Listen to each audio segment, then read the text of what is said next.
Manila.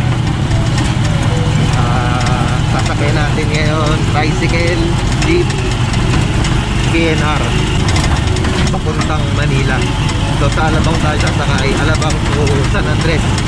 Doon natin pipikapin yung bike na bibili natin.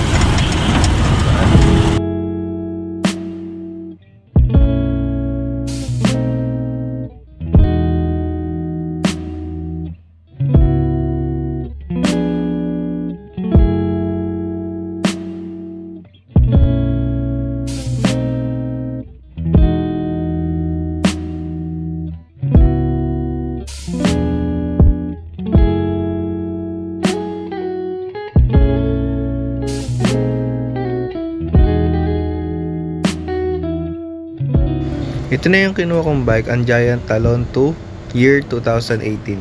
So una kong chinik dyan yung rear roller, yung cogs, yung wheelset. Kung may kalog, wala naman.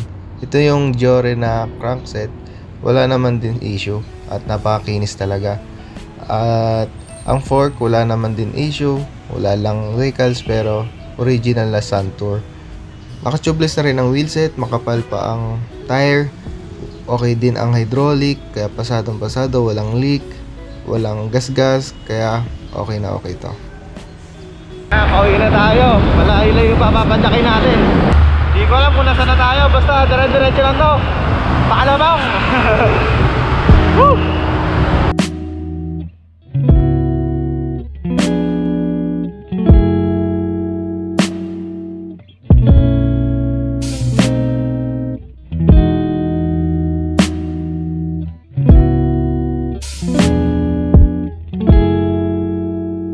Nagbike na lang ako, ito na rin yung ginamit kong bike kasi almost 50 kilometers din ang layo. Ang ganda ng bike lane dito oh. Napakaganda ng daan dito. Doon pala bike lane. Teka lang, lipat tayo sa bike lane. Woo! Woo!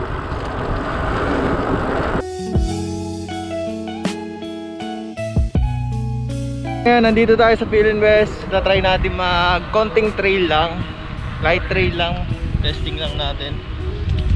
Tapos gawin natin ng maikling video tong ano, binili nating bike na second hand na Giant Talon 2. Hindi ko alam kung anong year to eh, baka 2018 yata. Natin yung trail dito. Hindi ko lang alam kung maganda tong ano pwestuhan ng camera. Basta tatry lang natin ngayon. First time ko rin magta-trail lang may GoPro. Nasa ano to, neck mount. Baga lang tayo.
safe sa lahat.